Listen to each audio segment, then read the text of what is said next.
काट के लइयो।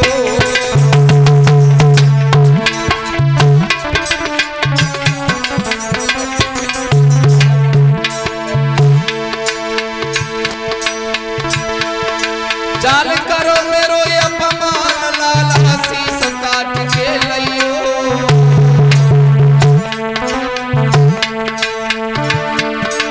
अरे खइयो गुरु की कसम रे तब ढंग मेरे अइयो।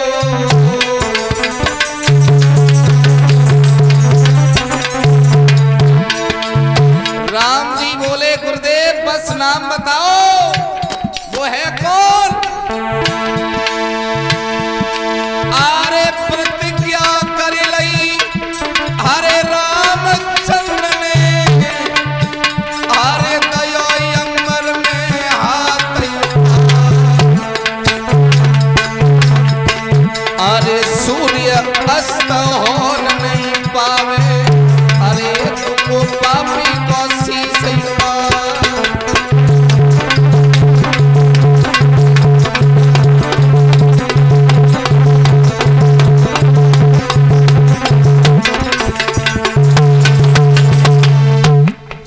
नाम बताइए। सूर्यास्त तक उस पापी का शीश तुम्हारे चरणों में होगा, कोई और नहीं है। वो तुम्हारा भाई है राजा साल्व। एक बार के लिए तो राम जी के पैरों से धरती खिसक गई। बोले हाँ, बोले भैया मानना पड़ेगा। अब तो राम जी प्रतिज्ञा तो कर गए और राम की प्रतिज्ञा दृढ़ होती है। बोले ठीक है। मंत्री सुमंत को आदेश दे दिया कि बंदी बना करके लाओ भैया साल्व को, उसे मृत्यु दंड मिलेगा। बोले कारण कि गुरुद्रोह में गुरुजी का अपमान किया है। अब सालो बाजट डोले जालंग वाला जिका वो अब बजे बजे नारद के पास पहुंचे। वो नारद जी, हाँ जी, वो तुमने बहुत अच्छी लूट लगाई। कैसी कि तुम कह रहे कि प्रणाम मत करना और गुरुजी नाराज हो गए। भैया ने प्रतिज्ञा कर ली और जिसके पीछे राम का बाण पड़ जाए उसे कोई धरती पे बचाने वाला नहीं। तो नारद बोले जब तू यूं कह रहा है कि मैंने मुसीबत में डाले हो तो बचाऊंगा मैं, चिंता मत करो, तुम वही करो जो मैं कहूं। वो बताओ बात क्या है। वो तुम एक काम करो। बोले हाँ कि तुम मैया अंजनी के पास चले जाओ जो हनुमान जी की माता है, और पायन में थे तब तक मत उठियो जब तक वो तुझे ये न दे दें कि वरदान मांग ले क्या चाहिए। राजा साल्व भगो भगो गयो और अंजनी मैया के पैरों में पड़ गई। मैया बोली खड़े हो जाओ। मैया तो जिस दृष्टि से राम को देखती है उसी से लक्ष्मण को देखती है, उसी से साल्व को देखती है। मैया बोली क्या चाहिए। तो साल्व बोले मैया खड़ो तब ही होंगे जब 3 तिरवाचा दे जाओ। तो बोली राम राज्य में जो काहे तो दुखी होंगे इनके भैया राम राजा है।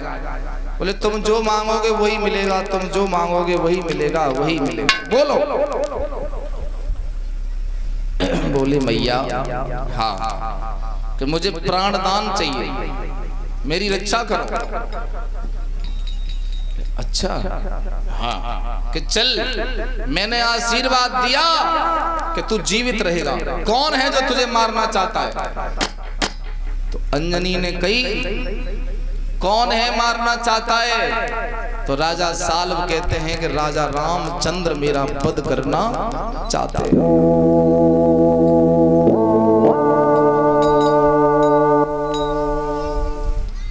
आज अंजनी मैया को सर्वांग पसीना आ गया है। भगवत बताओ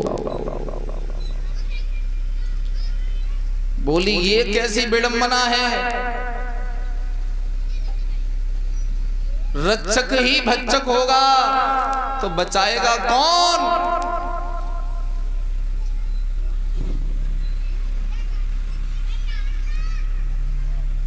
मैया अंजनी बोली भाई वरदान तो दे दिया है, वचन तो हार गई। बोले हाँ। अब नारद जी खड़े खड़े देख रहे हैं, बोले अब्बा जी, घर घर में अब्बा जी अब्बा जी। तो बजने में देर भी नहीं है, सूर्यास्त होने वाला है। अगर राजा साल मरेगा नहीं तो राम जी जल समाधि ले लेंगे। अब हनुमान जी आए, अंजनी मैया बोली लाला जो मांगो सो देगो। हनुमान जी ने 3 वचन दे दिए, बोल मांग ले मैया कि बेटा जब पीछे मेरे एक राजा दबको परोजा जाने तू। बोले ये तो महाराज साल्व हैं, ये राम जी के भ्राता हैं। बोले इनकी इज्जत तेरे दिल में कितनी है? बहुत है। तो बेटा बस तो यही मांग रही हूं कि इनके प्राणों की रक्षा का भार तेरे सिर पे है। तब तक पीछे तो लक्ष्मण जी आ गए। हनुमान जी कि चलो भैया ने बुलाया है। क्यों? कि ज्येष्ठ भ्राता श्री साल्व को मृत्यु दंड देना है, उन्हें पकड़ के लाओ। हनुमान जी बोले वो तो हमारे घर ही बैठे, अब क्या होगा? हनुमान जी बोले भैया लक्ष्मण, हाँ राजा साल पर चलने वाला तीर पहले हनुमान की छाती से होके गुजरेगा। लक्ष्मण बोले है वो काम। सीता के पास हनुमान गए रोते हुए, बोले माँ मैंने कभी नहीं सोचा था कि मैं अपने प्रभु राम से इतना विद्रोह कर दूंगा। मैं मैया अंजनी को वचन दे चुका हूं कि राजा साल्व की रक्षा मुझे करनी है, और प्रभु राम प्रतिज्ञा ले चुके हैं कि वो जल समाधि ले लेंगे अगर शाम तक वध नहीं हुआ। मैया पहले वध मेरो होगा, बाकी बाद राजा साल्व का वध होगा। अब सीता जी चली राम जी के पास। ए सुनते हो? राम जी बोले कहा बात है? ने कहा तो गुण एहसान काऊ को मानतो के ना है? तो कैसो? तुम्हारे भैया जे लक्ष्मण उल्ले कहा है धनुष ले लेके, जे पूरी रात मरे डरे पड़े रहे, और काम आओ तो को हनुमान। तुम्हारी बानर सेना में जितने योद्धा हैं, काम कौन आया? हनुमान। और तुम आज भाई पे धनुष ताड़ोगे? तो राम बोले मैं समझा नहीं कुछ, कि राजा साल्व की रक्षा का प्रण हनुमान ले चुके हैं। तो राम जी बोले तो हनुमान ले चुके तो फिर हनुमान को मरना होगा, क्योंकि मैंने गुरु वशिष्ठ के सम्मान में सूर्यदेव को साक्षी मान करके सौगंध ली है कि सूर्य अस्त तक मैं राजा साल्व का वध कर दूंगा।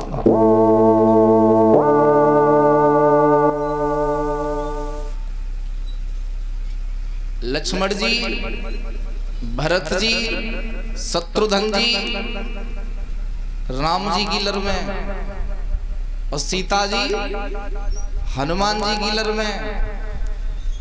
जितने सीता जी खड़ी हैं उतने हनुमान जी खड़े हैं, तलवार धनुष बाण ले लेके राम लक्ष्मण सब खड़े।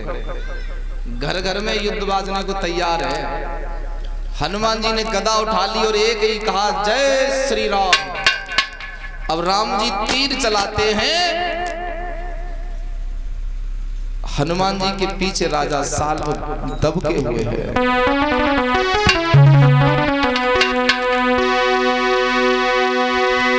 अरे राम उच्चारण चालू है, श्री राम तीर चलाते हैं।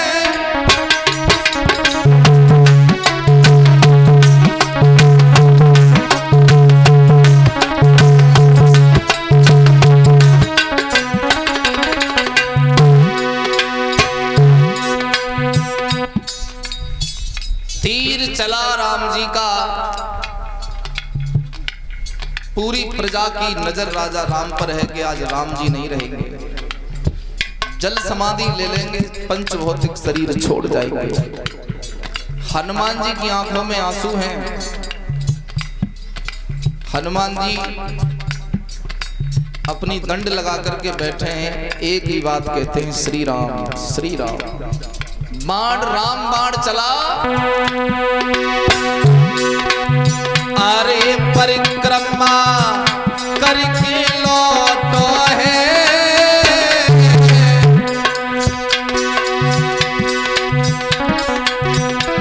अरे दूसरो बाण रामचंद्र ने फिर से छोड़ो है।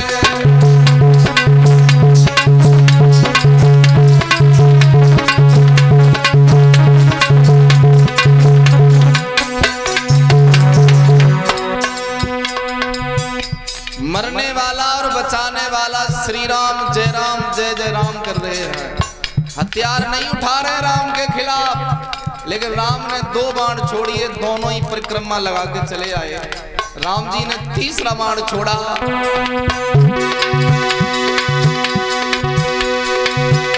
अरे तीसरा बाण चलो रघुबर को, अरे सीता मैया गई किसी, अरे करी दंडवती जब वे सर में, अरे तर्क सबाण लौटी गौआ।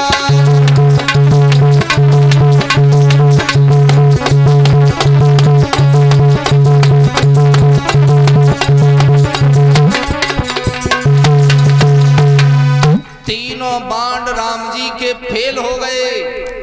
अब राम जी ने धनुष, बाण, मुकुट, वक्षस्थल की माला सब लक्ष्मण को सौंप दी। कहा कि भरत को राजा बना देना, मैं जा रहा हूं सरयू में।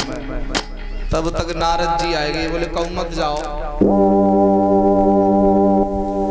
वशिष्ठ थे कहीं माफ कर दो, क्षमा बड़े को चाहिए और छोटे को उत्पात क्या है, माफ कर दो। राजा सालों को नहीं प्रणाम किया है, जितनी बुद्धि होती है आदमी उतना ही काम करता है। नारद के कहने पर वशिष्ठ का विवेक बदल गया, बोले कोई बात नहीं, माफ किया। अब राम जी को कौन समझाए? राम जी सरयू के किनारे खड़े हैं आत्महत्या के लिए। तो नारद बोले राम जी ते महाराज कैसी रही? राम बोले कैसी रही मतलब कि घर घर में बजी तो कैसी लगी, अपनी जान पे नौबत आई कि नहीं आई। सोई राम जी समझ गए कि ये सारा षड्यंत्र नारद का है। बोले तुम जिसके पीछे लड़ रहे हो वो दोनों तो साथ साथ बैठे हैं। वो कौन? कि राजा साल और मुनि वशिष्ठ। तो इन्हें कहते हैं नारद। आज नारद भोजराज कंस के पास जाते हैं, इसलिए कहते नारद। कोई इधर इधर की बात करता है, लड़ाई दंगा करता है, कराता है, उसे नारद कह देते हैं। ना धन रद्द, जिसकी बात कोई रद्द ना करे, आंख मूंद के भरोसा कर ले, उसे नारद कहते हैं। नारद कहते हैं कंस राज से कि राजन,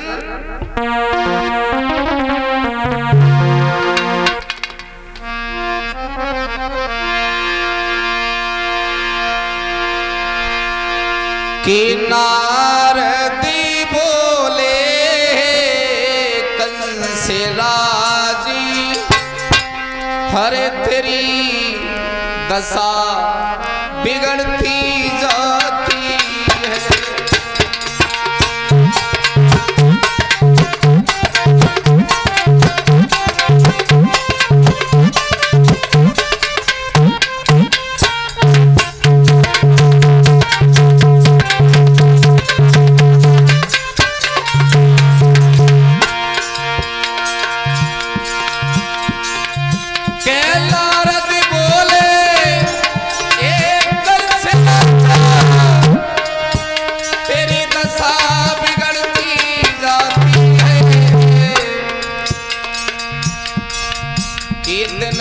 बसंत के खिलने के तेरी कली सिकुड़ती जाती है।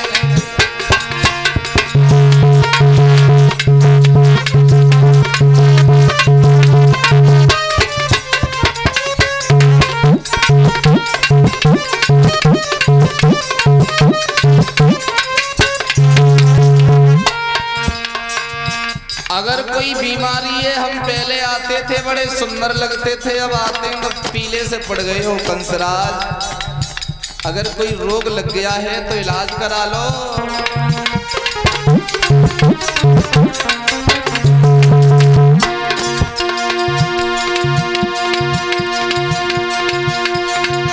अरे चिंता है गौ दुश्मन की तो धावा बोली हराएगा। अरे अंदर से कोई रोग हो ताऊ पे कितने इलाज कराई डालो।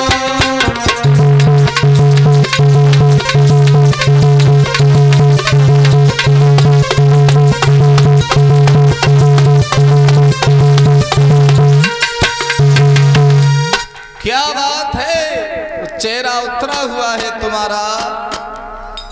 तो कंस कहता है महाराज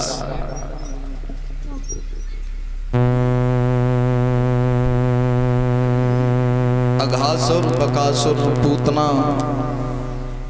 बड़े बड़े राक्षस भेजता हूं लेकिन वो ग्वाल मरता नहीं है। और लोग कहते हैं कि वो दिन पर दिन बुलंद होता जा रहा है, बलवान होता जा रहा है। देवता लोग कहते हैं कि वो मेरा काल है, अगर वो मरा नहीं तो मुझे मार देगा। तो नारद बोले आप छोटी सी बात पर मुंह सुखा जाते हो महाराज, ये तुम्हारी कहानी समझ में नहीं आती है। बलवान लोग हमेशा मुसीबतों का सामना करते। अगर कृष्ण नाम की मुसीबत तुम्हारे मार्ग में खड़ी है तो उसे हटाया जाएगा, लेकिन ऐसे नहीं हटाया जाएगा। कैसे? बोले छल बल करके उसे हटाया जाएगा। अच्छा हाँ, खैर कोई तुम्हें जरूर कोई ना कोई नया उपाय बताएंगे जिससे कृष्ण मारे जाएं और दोनों भाई एक साथ मर जाएं तो कैसा रहेगा। तो कंस बोला महाराज तुम्हें देख करके रोना आ रहा है। क्यों? तुम्हें देख करके रोना इसलिए आ रहा है कि लोग तो और भी हैं दुनिया में, लेकिन कोई तुम्हारा जितना मेरा भला नहीं चाहता है। तुम मेरा भला बहुत चाहते हो। तो नारद बोले हम तो ये चाहते हैं कि कब तुम आओ जल्दी उद्धार हो। नारद उद्धार चाह रहे हैं कि तुम कब जल्दी मरो, लेकिन वो समझता है कि ये मेरे भले की बात करते हैं। और ध्यान देना, धरती पर जो गुण तुम्हारे अंदर नहीं है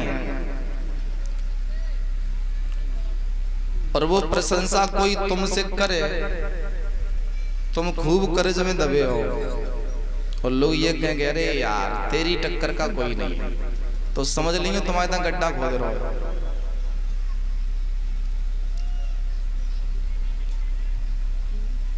तुमने अपने जीवन में भज के एक लबारो नहीं पकड़ पाओ और लोग तुमसे जे कहेंगे वो डर के मारे ते डर के मारे भाग गए, तो समझियो ऐसी जगह ले जाके मारे वो कि पानी नसीब नहीं होगा। और राक्षस लोग चाहते ही क्या है?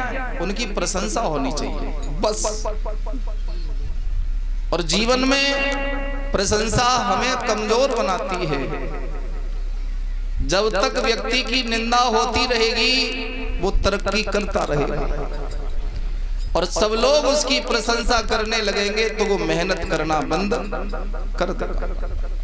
फिर वो समझेगा कि मुझसे श्रेष्ठ अब है ही नहीं कोई। जिसके जीवन में निंदा है वही तो बड़ा ऊंचा परिंदा है। कृष्ण की निंदा होती है, हर समय चर्चा होती है, क्योंकि कृष्ण राक्षसों के दिमाग में रहते हैं। ये आगे नहीं जाना चाहिए, अगर ये पनप गया तो हमें मार देगा। रो रहा है कंस, बोला है देव ऋषि नारद, अरे नारद कोई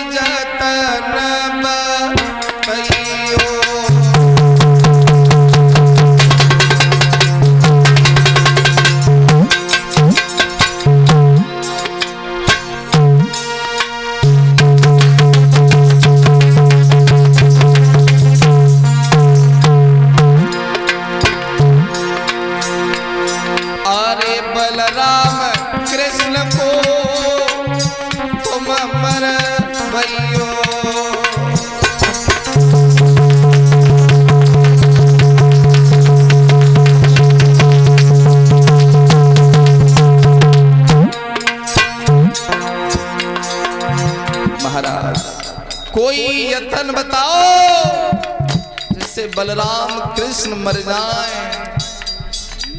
रो रहा है।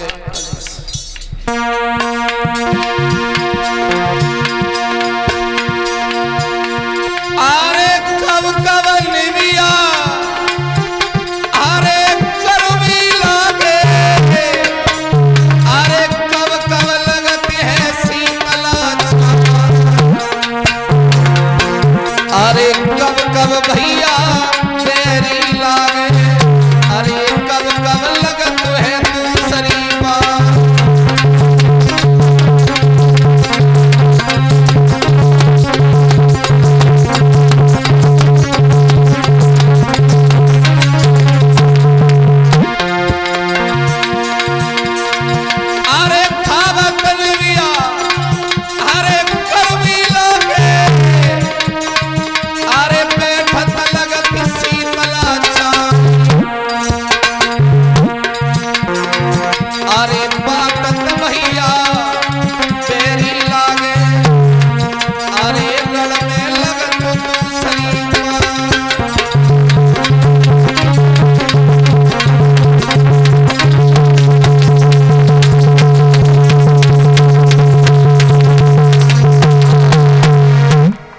कंस रो रहा है कि मेरे मित्र समान भाई कंस याद करके कहता है कि कृष्ण ने उन्हें भी मार दिया है।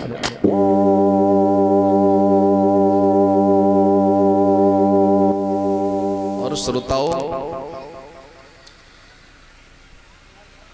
बांटत भैया बेरी लागे, रड़ में लगे दूसरी बात।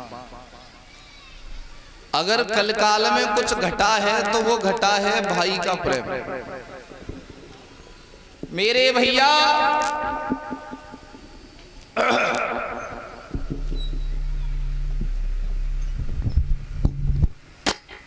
भाई कभी भाई से विद्रोह नहीं करते थे।